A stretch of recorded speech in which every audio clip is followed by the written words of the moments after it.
Hello, my name is Sarah Farzan, and I am honored to be one of the advisory members and member of the Sharsheret community.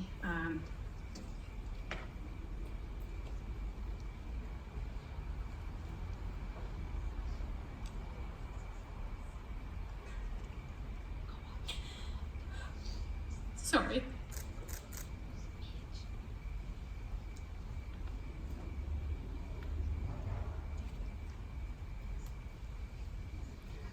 My decision to speak tonight was not easy, as you can tell. And quite honestly, up until this morning, I came up with a lot of excuses how to get out of it. Sorry, Jenna and Amy. Because when I first started down this journey, I was 31 years old.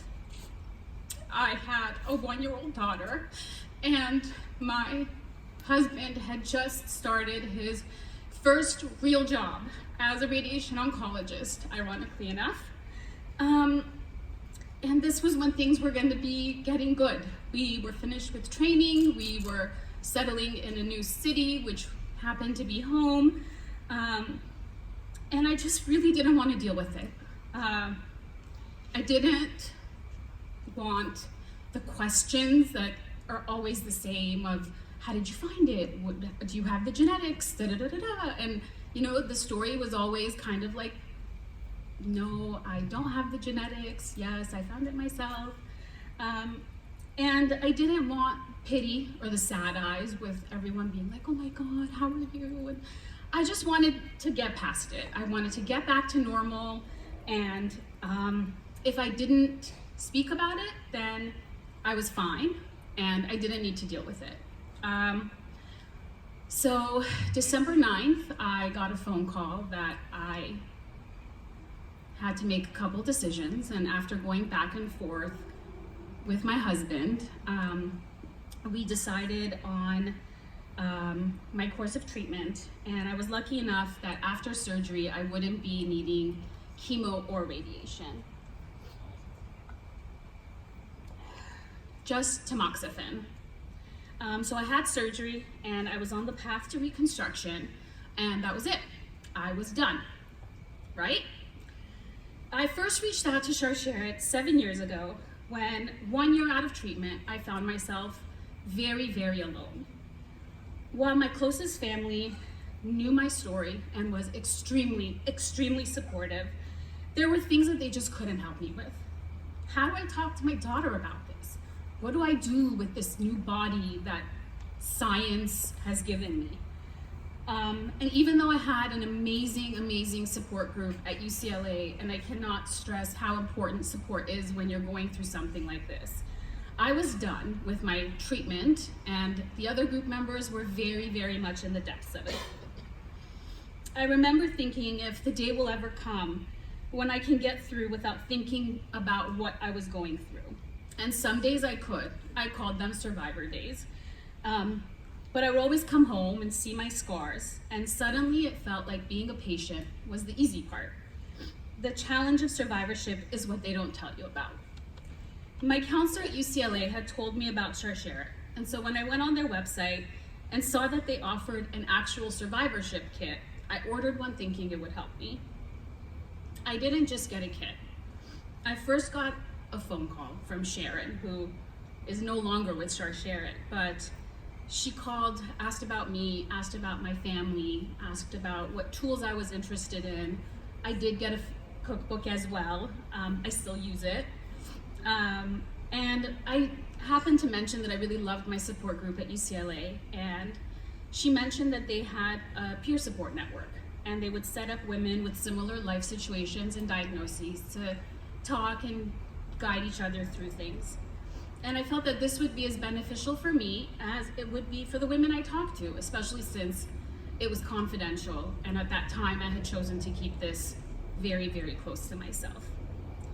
There are so many aspects of breast cancer that go unspoken. For young women especially, there are things that come up that we're not always prepared for. Breast cancer is not your grandmother's breast cancer anymore. Unfortunately, survivors are getting younger and younger. We face different things. We want to have kids. We are dealing with bodies that are forced into menopause. I have been very lucky that my oncologist knew how to help me. She almost warned me about a lot of what was coming, but not everyone has that. I felt marginalized, and I felt like, why should people that already feel so isolated and alone feel more so because they don't know what to anticipate? And while every woman's experience is so unique to themselves, we still carry the same weight and share a lot of the same fears. This is why I reached out to Sharshara. As a peer supporter, I have had the honor of speaking to many women. We talk about so many different aspects of this journey, whether it's talking about a lumpectomy or mastectomy, nipple reconstruction or tattoos, middle of the night hot flashes, fertility concerns, and even intimacy issues. Our phone calls and text messages are a safe, judgment-free zone for each other. When I found out I was pregnant with my son 3 years ago, excitement mixed with fear, and I needed some guidance. I was connected to a woman who was driving around New York doing college shopping for her 18-year-old post-cancer baby. 6 months later, and very visibly pregnant, I attended the LA launch of Sharshara at Courtney Meisel's home, actually. Cancer, and especially the world of breast cancer, is constantly changing. In working with our partners and volunteers like myself who are eager to identify new needs in our community, Sharshara has been able to create education opportunities and pioneer programs for women and their families. We offer free genetic counseling and risk assessment, busy boxes, and the Best Face Forward kit. But at its core, Sharshara has always been a support network. This year in California, we have been able to come full circle. In November 2001, 5 women met in a living room to talk, to connect, to laugh and cry together, to support each other. This past March, we hosted a group of women in my living room, some in treatment, some almost 15 years out, some in their 20s, some in their 50s, and we talked. We laughed. We nodded heads when we understood how another person felt.